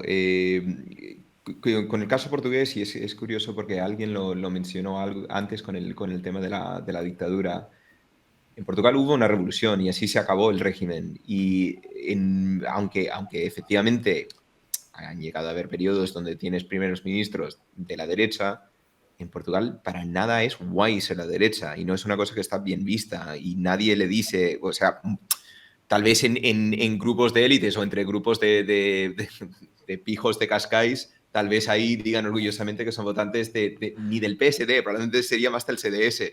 Pero llegar a decir que tú votas a la derecha no es una cosa que vas a escuchar con mucha frecuencia. Entonces, estoy completamente de acuerdo con Cintia que es muy posible que haya mucha gente que se lo está planteando, especialmente porque sí que hay cierto desgaste con la figura de Costa, y lo de Lisboa es muy importante porque el alcalde de Lisboa era el delfín de Costa, era el que todo el mundo realmente pensaba que iba a ser el sucesor, y ahora ha quedado fuera de la política. Ha sido un knockout rotundo que ha dejado a todo el mundo un poco en shock. Eso por un lado. Y luego con lo que estaba diciendo Cintia del PSD, esta guerra de liderazgo va a ser muy interesante, en parte porque un factor aquí es el factor más personal. Generalmente esto nunca se habla en Portugal y en Portugal la vida privada de los candidatos no es un factor, nadie conoce a la mujer de Costa, nadie habla de ese tipo de asunto. Pero el caso es que Rangel, que ahora está disputando el liderazgo del PSD con Río, es gay. Es la primera vez que hay un político abiertamente fuera del armario en Portugal y ha salido del armario hace mes y medio. Eso puede ser un factor en todo esto, porque sí es verdad que ha hecho una campaña a título personal súper agresiva este mes y medio, ha aparecido en todos los medios, ha dado entrevistas a todos los medios y ha mostrado una forma de hacer política diferente, que ahora veremos si tiene su éxito o no, pero es un toque mucho más moderno y mucho más abierto que no se ha visto en Portugal antes. Insisto, se tiene que ver si eso va a tener resultados, pero es posible que algún que otro votante moderado vea a Rangel y diga, buf, estoy harto de Costa, este tío es de derechas, pero parece ser de derechas, pero oye, abiertamente homosexual, tiene buena trayectoria en Bruselas, ha sido eurodiputado durante, no sé, creo que casi 20 años. O sea, es un señor que lleva toda la vida aquí y que es súper respetado, es uno de los vicepresidentes del Partido Popular Europeo. Entonces, ahí creo que es posible que algún que otro votante que está ahí sin estar ni en un partido ni otro diga, pues mira, voy a probar con él, al igual que han hecho en Lisboa con Moedas. O sea, es un poco eso, apostar por la otra opción. O sea, que es quizás el candidato que más opciones podría tener, ¿no? Para ser más competitivo de cara a las elecciones del 30 de enero. Puede ser, pero volvemos un poco ahí al tema de la estabilidad portuguesa y que el votante portugués tradicionalmente prefiere lo que conoce. En las encuestas internas del PSD para esta campaña de lideranza sale que hay mayor apoyo a Río porque aunque no ha ganado ninguna elección, es un señor que lleva ahí mucho tiempo y que en algunos gobiernos anteriores ya ha sido ministro. Rangel nunca ha sido ministro, entonces la gente, dentro del partido por lo menos, parece que prefiere a Río. Ahora, vamos a ver qué pasa cuando ya se llega a votar. ¿No, Emilio? No, yo creo que es un poco, lo decía antes Cintia, ¿no? Río es un poco, pues tira, te dejo hacer, ¿no? Río con Costa no molesta. le dejaba hacer. Entonces Rangel lo que genera es, digamos, la novedad, ¿no? Vamos a ver cómo él juega ese factor de un poco, él a sí mismo se erige como el salvador del PSD y tú le escuchas hablar y se cree lo que te está contando. Él te dice, yo voy a ganar por mayoría absoluta, te lo cuenta y tú dices, me lo creo. Yo no tengo tan claro, le dan como favorito las encuestas internas, como ha dicho Aitor. Yo no tengo tan claro que sea una opción electoralmente tan potente como puede parecer. Y más allá de que no haya ocupado cargos de primera línea en Portugal, tiene una trayectoria política interesante. Lleva siendo eurodiputado desde 2009, lo ha dicho Aitor, es vicepresidente del Partido Popular Europeo. es yo diría, me atrevería a decir que es uno de los eurodiputados del grupo parlamentario más respetados en Bruselas. Es decir, tiene un bagaje interesante. Ahora, ¿cómo puede traducir eso en una candidatura que le compita, si es que gana las primarias, que le compita a Costa las legislativas? Yo ahí tengo más dudas también un poco por lo que comentaban antes, tanto Aitor como Cintia, de ese perfil de votante portugués que arriesga poco, por así decir. No sé, a mí me parece uno de los puntos más interesantes de aquí al 30 de enero. O sea, si no el que más, uno de los que más interés puede despertar es la elección del candidato del PSD. Yo coincido con Emilio, más que nada porque es un aspecto que no se va a resolver mucho antes de Navidades. No sé si ya han fijado la fecha, pero es en diciembre en teoría, pero creo que hasta donde yo sé no habían fijado la fecha de las primarias. Entonces prácticamente se va a decidir probablemente justo antes de Navidades, lo que nos va a dejar ya directamente en el último mes electoral y como estáis comentando es algo que puede cambiar totalmente el panorama. Entonces a mí me parece un aspecto muy interesante. También, antes que pasemos al partido del que no hablamos, solo una puntualización, porque sí es verdad que lo mencionó Noelia antes y tiene toda la razón. Costa no es que esté completamente en contra de estas elecciones, todo lo contrario. O sea, Costa creo que ha visto que si quiere lanzarse una última vez para intentar conquistar la mayoría absoluta, desde su última oportunidad, y él parece que dicen fuentes del Partido Socialista que él se fijó mucho en las encuestas después de las últimas municipales, donde efectivamente el Partido Socialista perdió muchos de sus feudos, pero el voto al partido en anticipación de posibles legislativas era alto. Entonces, creo que es una situación donde él de verdad se la está jugando. Ahora bien, cosas que se tienen que tener en cuenta ahora que ya tenemos fecha para las elecciones. Estas son elecciones que van a tocar después de Navidades, en un año muy complicado económicamente, cuando la gente ahora lo que está es pagando lo que ha gastado el mes anterior y cuando es muy probable que el tema energético va a ir a peor. Yo no sé si es el mejor momento de estar buscando la reelección. O sea, ahí pueden haber curvas. Vale, antes de ir al fantasma, que es una pequeña pregunta también que me parecía muy interesante y de los que hemos hablado, pero creo que de forma bastante superficial y creo que son muy interesantes, que es la izquierda alternativa o las otras formaciones alternativas al Partido Socialista. Portugal siempre me parecía un oasis, no tanto por la ausencia de ultraderecha hasta hace bien poco, sino también porque el surgimiento de nuevas izquierdas o de refundaciones poscomunistas en el sur de Europa traía consigo la pregunta de la coexistencia pacífica y también eficiente de varias de ellas. Es decir, es un debate que ahora mismo está en España, por ejemplo, y lo que alude es si pueden existir más de una o de dos izquierdas alternativas a una socialdemócrata o una hegemónica en el centro izquierda. Un debate que también estuvo en Italia, en Francia, etcétera. Y con una cuestión de fondo, y es si los elementos mecánicos, como por ejemplo el sistema electoral o la cultura política nacional, cómo pueden determinar esta coexistencia. Y también Portugal, que esto se ha comentado anteriormente, se adelantó mucho tiempo a esta cuestión. Desde hace muchos años coexisten tres fuerzas políticas de izquierda nacional, con distinto peso, con distinta correlación de fuerzas, pero que al final tienen su representación y son partidos nacionales. Sin embargo, es en el 2015 cuando tanto el Bloco como el Partido Comunista obtienen 1 millón de votos, que yo creo que fue una cantidad muy importante, porque creo que fueron 3/4 de lo que obtuvo el Partido Socialista en ese momento, ¿no? O sea que fue una fuerza con bastante peso. Hoy sus perspectivas, sin embargo, se encuentran muy debilitadas. Entonces os pregunto, ¿qué papel han jugado o están jugando estas formaciones de la izquierda, en la izquierda portuguesa en concreto y en Portugal en general? O mejor dicho, por decirlo de una forma mucho más sintética, ¿cómo llegan a estas elecciones de gasolina y con qué perfil llegan a estas elecciones?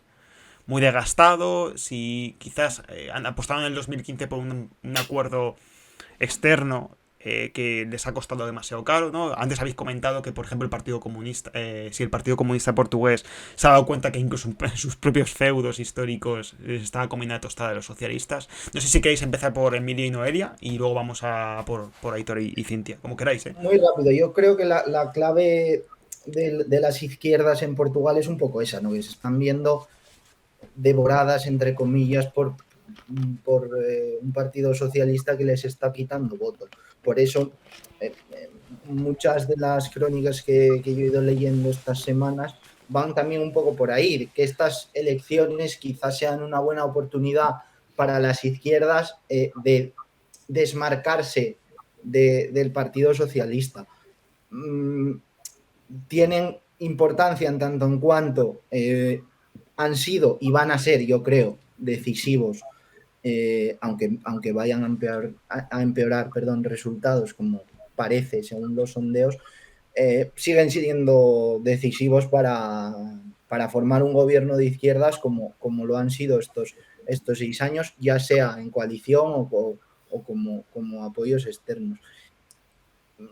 Yo creo, termino otra vez con esto, yo creo que están en esa lucha de decir, vale, no somos el PS y el PS nos está quitando voto, con lo cual vamos a diferenciarnos de los socialistas. Yo creo que esa es su principal batalla, si queréis, de cara al 30 de enero.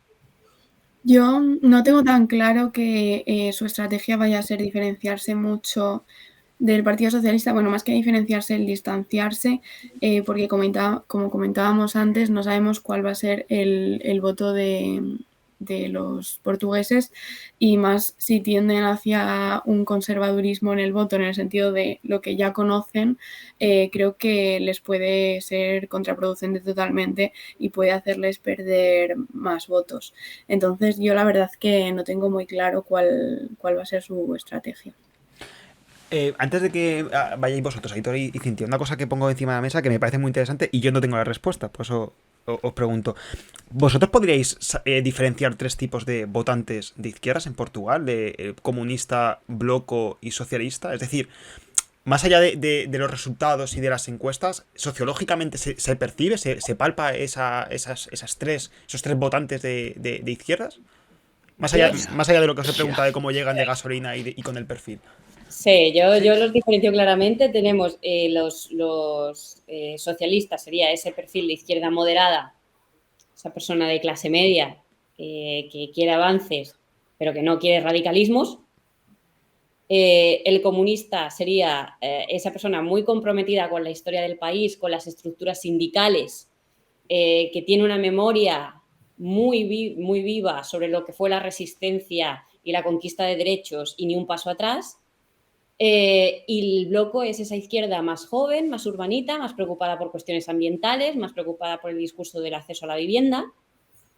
Pues son perfiles un poco que se complementan en algunas cuestiones, porque, bueno, pues es eso, comunistas, sindicatos, lucha por los derechos de los trabajadores, izquierda urbanita nos vamos con el bloco y perfil más moderado general para todo el país, pues serían los socialistas. Y con la pregunta de cómo llegan de gasolina, los dos llegan desgastados, tanto el bloco por los comunistas, por una cuestión general y que hemos comentado antes, así que no, la cuestión de que cuando tú eres el partido pequeñito y apoyas al grande, si hay éxitos los lleva el grande y tú pues, te quedas sin la merienda. Y entonces llegan desgastados por ahí, porque han sido 6 años de dar y recibir poco, ¿vale? Y sin reconocimiento alguno. O sea, y ser ninguneados públicamente, que es lo que comentábamos al inicio de la conversación. Y a nivel interno llegan desgastados, pues bueno, en el caso de los comunistas, esta cuestión que comentábamos de la memoria y tal, el votante comunista es un votante de una edad. Un votante de una edad que demográficamente pues, ha sido muy golpeada por la pandemia, que está desapareciendo y entonces el Partido Comunista lleva perdiendo votos muchísimas elecciones, mucho antes de la geringonça. O sea, la base electoral está disminuyendo por una cuestión sociológica.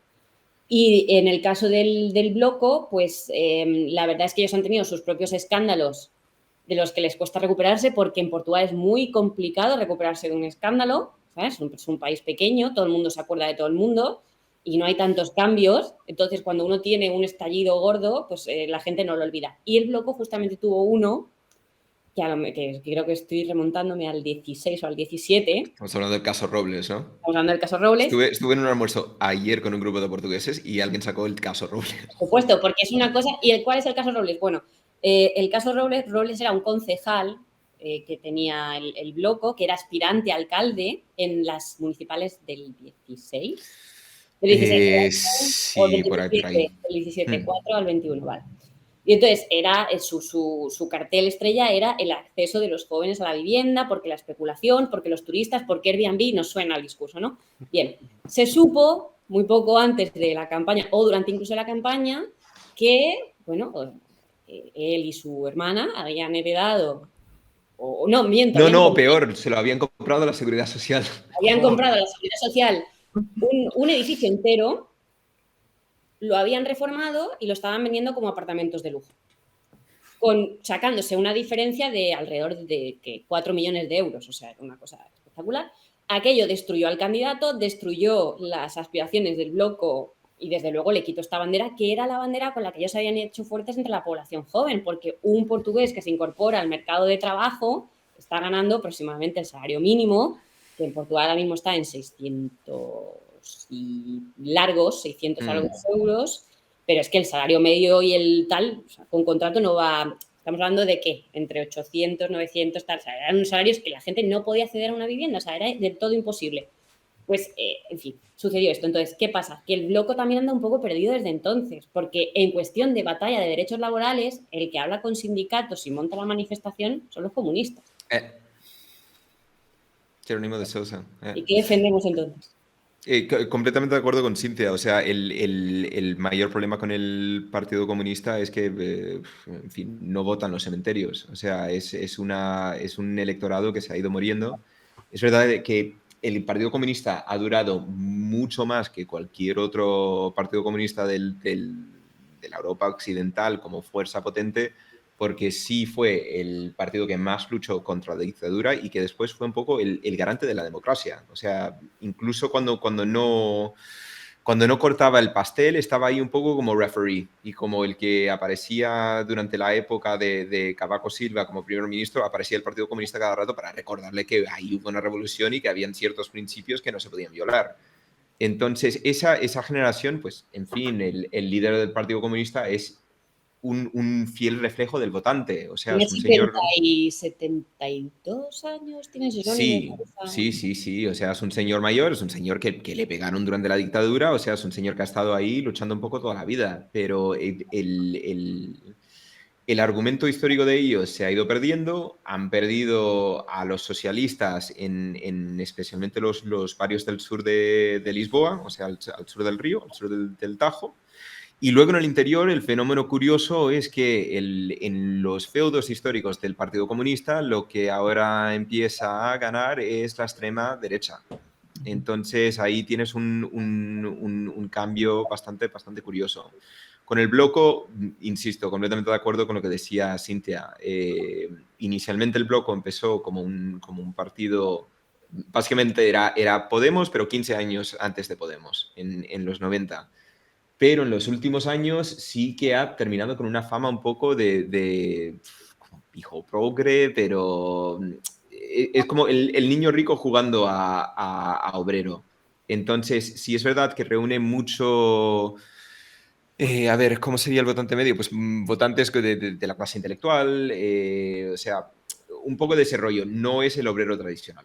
O sea, no es una persona que está trabajando en una finca en el Alentejo o en los pocos estibadores que todavía quedan en Viana do Castelo. O sea, ese no es el votante del Bloco. Esos tal vez voten al Partido Comunista o ahora tal vez voten a la extrema derecha, pero al Bloco no lo van a votar, porque es que no se identifican con ese partido ya. Dos preguntitas aquí dicen, preguntas o comentarios. Si el votante del Bloco es más urbanita que la del, por ejemplo, el Partido Comunista, ¿por qué el Partido Comunista concurre con los verdes a las elecciones? ¿No son electorados distintos? Eso es otra cosa que justo lo habías mencionado, lo del votante verde. El votante verde ahora mismo se lo está disputando todo Dios, o sea, especialmente después que surgió PAN. Entonces, el votante verde clásico se puede ir con PAN y votar a los animalistas. Se puede ir con Libre, aunque Libre ahora mismo está en proceso también de descomposición total. O sea, Libre probablemente no vuelva al Parlamento. Y luego, dicen aquí, sí, perdona, Aitor, que has dicho lo del pan. Dicen aquí, el líder del pan tiene empresas de agricultura intensiva. El nuevo caso Robles. Claro, no, es que en Portugal el tema de ser verde en Portugal es muy complicado. O sea, no existe un partido verde clásico. Es verdad que históricamente han concurrido con el Partido Comunista. En fin, si van a seguir así, pues probablemente. Pero el problema es que, a ver, o sea, Cintia, te pregunto a ti porque tú has estado conmigo el tiempo entero ahí. El votante verde que vaya a un rally comunista, o sea, es que es un poco como, pues tampoco. Depende. Es complicado que suceda, ¿no? Claro. Sí. Es que realmente depende. Es verdad que hay unas contradicciones tremendas dentro del PAN, pero, en fin, la gente va escogiendo dónde deposita el voto y van tirando por ese lado.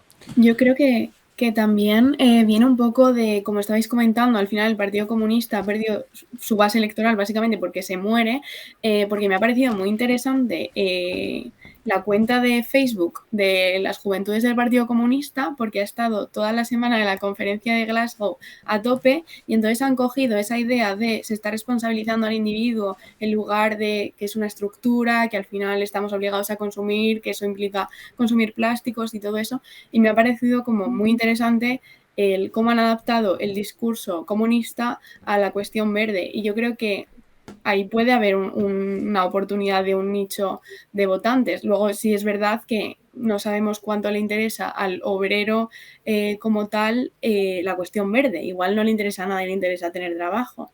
Es que ahí precisamente va a haber el choque clásico, porque o sea, por ejemplo, un grupo clásico de los sindicalistas del Partido Comunista son los que ahora mismo les están cerrando la empresa de Galp en Matosiños.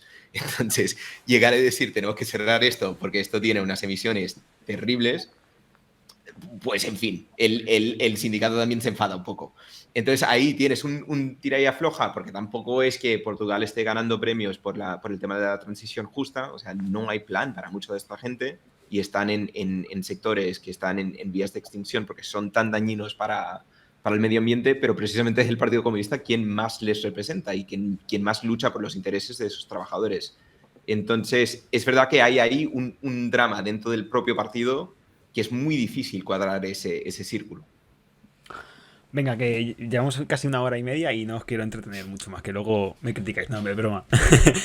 Vamos a hablar por fin del fantasma en la sala. La ultraderecha. Entró con apenas 60.000 votos. Sí, 60.000 votos. Sí, creo que unos 60.000 votos en las últimas elecciones del 2019. Entró con un diputado. Y las encuestas desde hace, no desde ahora, desde la convocatoria de elecciones anticipadas, sino desde hace bastantes meses, la colocan fácilmente como tercera fuerza política en el país, que no es quizás dicho así parece mucho, pero bueno, estamos hablando de eso, de entre un 8 y un 12% como corchetes, ¿no? ¿Qué ha pasado en Portugal para que de repente no hayamos pasado de hablar de Portugal como el oasis? Primero era el oasis ibérico, luego cayó por España y finalmente mucha gente decía, bueno, nos queda todavía Portugal.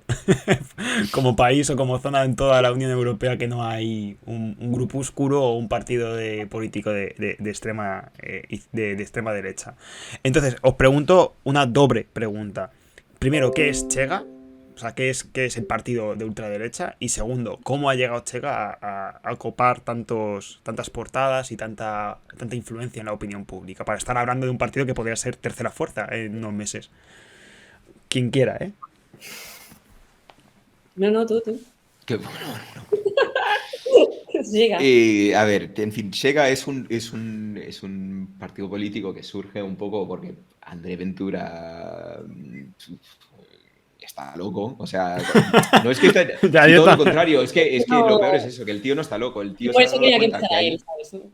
Es que el tío se dio cuenta muy fácilmente que aquí hay un playbook que funciona en cualquier país, que es un poco ahí pinchar el lado más problemático de la sociedad y ir tirando con eso. André Ventura originalmente su campaña era contra los gitanos a las afueras de Lisboa y luego lo ha convertido en antimigrante, en antitodo. O sea, es un tío que básicamente, pues eso, va buscando a los descontentos de la sociedad y los va intentando traer.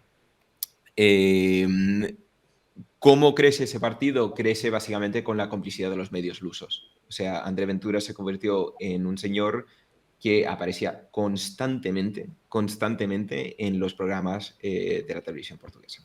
Y ahí los medios lusos tienen que, ciertamente, hacer algún tipo de reflexión y pensar por qué han contribuido al auge de este personaje. Ahora bien, cara a las próximas elecciones, sí es verdad que las encuestas les han dado ahí algunos puntos, pero vamos a ver, durante esta legislatura André Ventura ha brillado por no hacer absolutamente nada en el Parlamento. O sea, es que no ha hecho nada.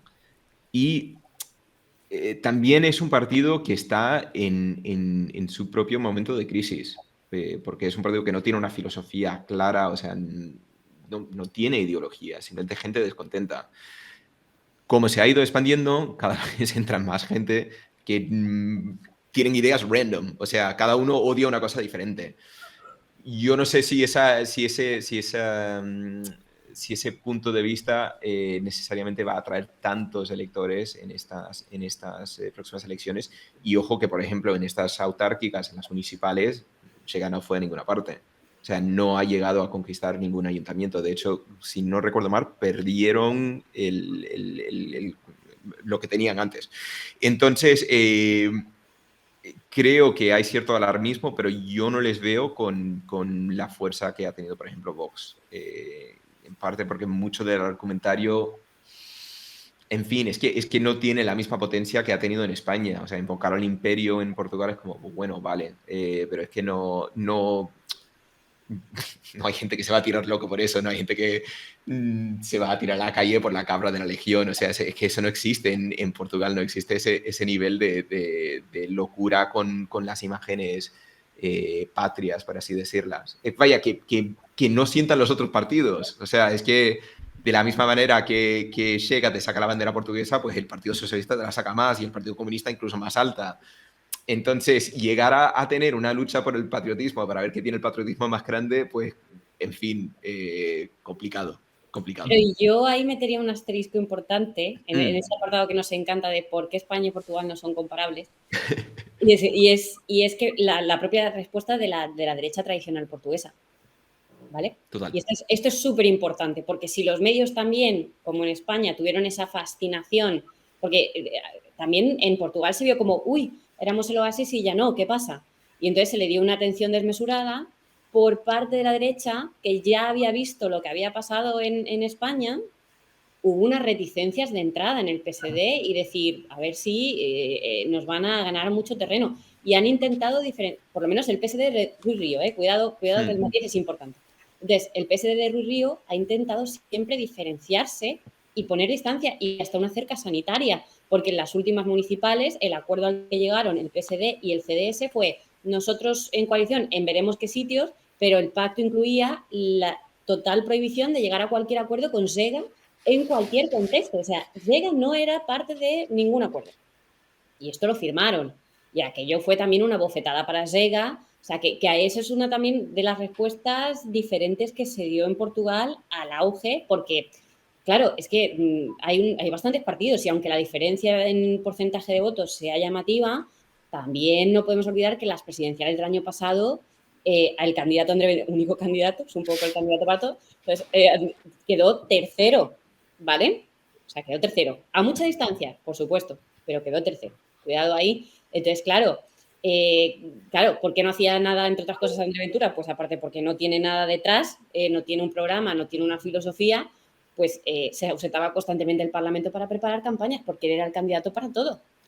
Entonces, es el tipo que dice el mensaje que sabe que va a coger el titular. Claro, con el tiempo él ha perdido ese auge mediático y tal, pero porque la derecha tradicional respondió de una forma diferente. Y aquí añado un matiz, ya a Noé y a Emilio les dejo hablar. Creo que tiene mucho más que ver con efectos de derecha radical similar, por ejemplo, a Matteo Salvini en Italia o a Donald Trump en Estados Unidos, y no tanto, por ejemplo, a Vox, en el sentido de que el patriotismo, como habéis comentado, no es, digamos, algo, no es un nicho, es decir, no es algo que afecte más a la derecha o la derecha se encuentre mucho más cómoda que la izquierda, sino que ellos apelan mucho más a la crítica de la élite política que lleva instalada durante mucho tiempo en el poder, en el país determinado, y también a la seguridad. No, el origen de Claro, Ventura pero es es... que es precisamente eso. Es un argumento tan absurdo considerando que Portugal sistemáticamente gana estos premios del país más seguro del mundo. O sea, Portugal siempre está en el top 10 y es una cosa que, de hecho, si algo en algún momento en Lisboa, recuerdo en tertulias, que de hecho decíamos, sois tan seguros que si pasa algún atentado aquí, es que os revienta la cosa simplemente porque no, o sea, es como hacer un atentado en el País de las Maravillas. O sea, es un país tan No seguro está que el la gente detector de metales, claro. pues fatal, la gente quedaría completamente en shock. O sea, sería una cosa muy, muy, muy, muy absurda.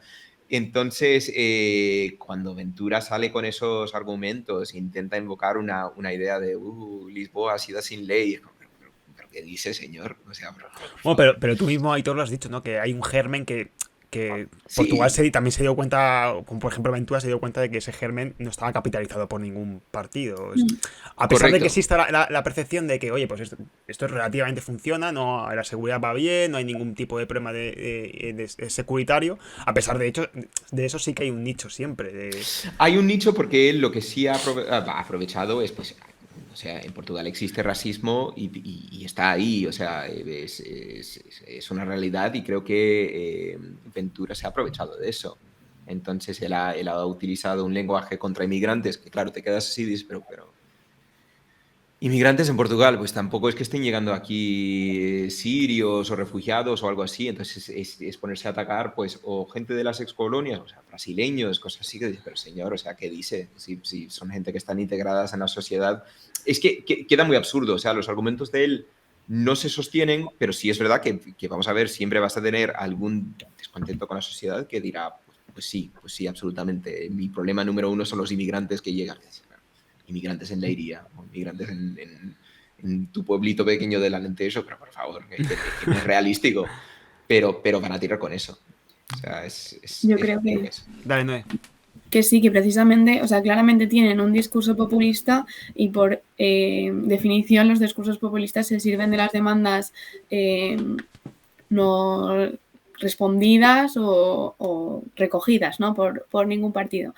Pero por otro lado, precisamente todo el tema nacional al final es lo que le ha hecho crecer a Vox y allí no. Entonces ese marco claramente no les sirve y yo creo que no están siendo capaces de encontrar un marco lo suficientemente grande como para que una gran cantidad de votantes se adhiera. Y precisamente, pues por ejemplo, el crear la seguridad al final es un marco. Vox lo ha usado en España, en ciudades en las que la violencia tampoco es un problema ni la inmigración muchas veces.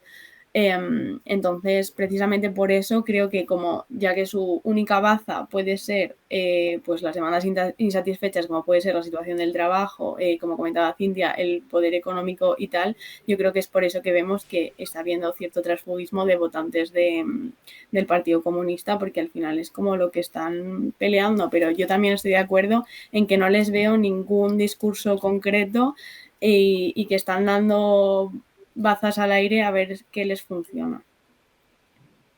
¿Emilio? Sí, o sea, yo, a ver, parto de la base, lo dijo Aitor, lo primero que dijo Aitor y hay que partir de esa base. O sea, este señor es un chalao, ¿vale? Es decir, no es alguien con estructura que digas, bueno, tiene, son 200, 300 con una estructura que ha construido un partido. No, esto es una idea que tuvo André Ventura y que él va hacia adelante, como decía Cintia también, que es el candidato para todo. Y aquí hay tres patas, es decir, la base de la derecha radical son tres patas. La pata del enfado, la pata de los medios y la pata de qué hace la derecha tradicional. En el momento en el que una de esas tres patas le falla, pierde prácticamente todo el fuelle. Entonces, yo quiero ver no tanto qué hace Chega, que es muy previsible, va a tirar de discurso, pues eso, del voto enfadado, que parece que es igual en toda Europa. Vox ha intentado tirar de ese hilo también, porque a Le Pen en Francia le ha salido bien, entonces Vox pensó en su momento, o yo creo que sigue pensando, que está bien su nicho, pero quiero ver, más allá de la estrategia que se conoce que va a tener Ventura, de bueno, xenofobia, el voto cabreado, etcétera, etcétera, quiero ver también cómo se comporta el PSD. De cómo se comporte el PSD va a depender hasta dónde pueda llegar Ventura. Y es que más allá de eso, no tienen nada, es decir, no tienen programa, no tienen estructura, no tienen bagaje, o no tiene, mejor dicho, bagaje como diputado para decir, bueno, pues quiere hacer medidas de este tipo o quiere hacer medidas de este otro. Y luego es verdad, como decías tú, Dani, antes, que se asemeja, digamos, por imposición a Matteo Salvini por eso, ¿no? Porque el componente patriótico no lo puede explotar en Portugal. Es verdad que es un ex del PSD, que eso no se nos puede olvidar, pero sí que le veo un corte de outsider, mucha presencia en medios, además es muy mal educado, grita. O sea, a mí lo que me llama la atención de André Ventura es que te diga lo que te diga, te va a gritar. No sé, me genera, evidentemente me genera rechazo como candidato político, pero me genera también rechazo a título de persona. Leía hace poco un reportaje que decía que recibía ovaciones dentro del partido, del pseudo movimiento que se ha montado. Él le ovacionaban, le aplaudían. Es una persona muy poco aplaudible. No sé, no tiene, así como otros candidatos de ese corte, como puede ser Éric Zemmour en Francia, bueno, tienen un perfil mucho más culto, digamos, y un discurso mejor armado dentro de que, pues evidentemente, su ideología es la que es. Ventura va a tirones. Entonces, hoy te echa la bronca por una cosa, mañana te insulta por otra. Es un despropósito de candidato. Por eso, él por sí mismo, yo personalmente creo que evidentemente sí hay un nicho de votantes que le van a apoyar, pero yo personalmente creo que él por sí mismo no tiene más recorrido que el que le quiera dar el centro derecha tradicional. Vale, pues rápidamente dos cuestiones muy, muy rápidas. Si yo os pregunto de aquí a un año cómo estará Portugal, ¿qué decís? Un poco para tirarnos triples. ¿Qué os apetece o qué creéis que puede ocurrir? Dentro de un año tendremos nuevos presupuestos apoyados por distintas izquierdas, ganará el Partido Socialista, habrá sorpresas en encuestas. ¿Qué creéis? Rápidamente, o si queréis argumentar, ¿eh? Yo quiero pensar que el Partido Socialista va a cumplir las encuestas y va a quedar primero, y espero, confío, que lo sucedido este año le haga reflexionar y que haya cierta negociación de facto, como señalaba Cintia, más si tiene que quedar por escrito. Creo que podría ir en ese sentido, que la izquierda esté dispuesta a pactar porque sí que se consigan cosas. Aitor, Cintia, Emilio, ¿qué creéis? Yo creo que va a depender de lo que salga del PSD. Yo sí creo que Rangel puede dar una sorpresa. Creo que al final, apelando a ese sentido de Estado, recordemos que el candidato es Costa, ahora mismo no tiene amigos en los otros partidos, entonces apelando a ese sentido de Estado, quizá él ya está dejando mensajitos electorales de voy a subir el salario mínimo y tal, y esas cosas, si se ponen por escrito, como dicen allí, a gente fada, ¿no? Y luego, ¿pero qué es lo más probable, sin embargo? Que pues eso, pues que las encuestas se cumplan y Costa tenga que ceder mucho más de lo que hubiese tenido que ceder si los hubiese sacado ahora. O sea, yo creo que al final la cuenta le va a salir mucho más cara porque habrá que firmar, habrá que negociar y bueno, o sea, PCP, o sea, los comunistas y el bloco también van a salir dañados, o sea, van a también vender la piel cara. O sea, que yo creo que al final la factura le puede salir abultada a Costa. Estoy de acuerdo con Cintia. Creo que todo va a depender o sea, las próximas elecciones van a ser muy decisivas con lo que quiero decir, el ciclo electoral en sí, o sea, la campaña. Costa es muy Costa. Y en las últimas elecciones casi le pega a un viejo. Entonces, sí, No lo vi yo, porque me perdí eso. fue un momento muy mítico que un viejo le recriminó los incendios donde murieron un montón de personas en 2017 y Costa es que casi le pega el último día de las elecciones. Fue una cosa loquísima. Entonces, que él llegue a tener un exabrupto siempre puede ser posible. Entre tanto, depende mucho de lo que decía Cintia de Rangel y también de la campaña que llevan los otros. O sea, con un amigo portugués me estaba diciendo el otro día, si el Partido Comunista es listo, harán una campaña basada en una única frase, salario mínimo 850 euros. Si ellos se centran en eso y no en ninguna otra cosa, Costa lo puede tener muy complicado, porque Costa va a tener que salir y dar la cara y explicar por qué es que él durante 6 años no ha podido subir el salario de esa manera, especialmente teniendo el caso de España, que es lo que ellos sacan constantemente, que dicen, ¿cómo puede ser posible que en España lo hacen y aquí nuestras subidas son unas cosas mínimas, paulatinas, cada año y medio? Pues por ahí puede ir la cosa. Ahora ya, a largo plazo, si me preguntas cómo estará Portugal en un año, misterio absoluto. O sea, yo creo que efectivamente, como decía Noelia, existe suficiente sentido de Estado que sea quien sea que termine ahí llevando las riendas, ahí va a haber apoyo para sacar algunos presupuestos simplemente por el tema del dinero europeo. O sea, eso se tiene que mover ya y va a haber una presión brutal por parte de Marcelo. Por lo que si Costa no lo puede hacer, Marcelo va a buscar otro, pero esto, o sea, yo no veo terceras elecciones en Portugal.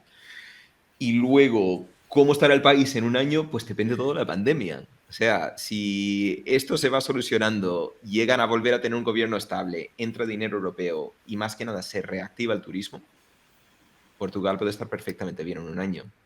Pero si seguimos con lockdowns, con interrupciones del turismo y encima un gobierno súper inestable, pues Portugal puede estar fatal.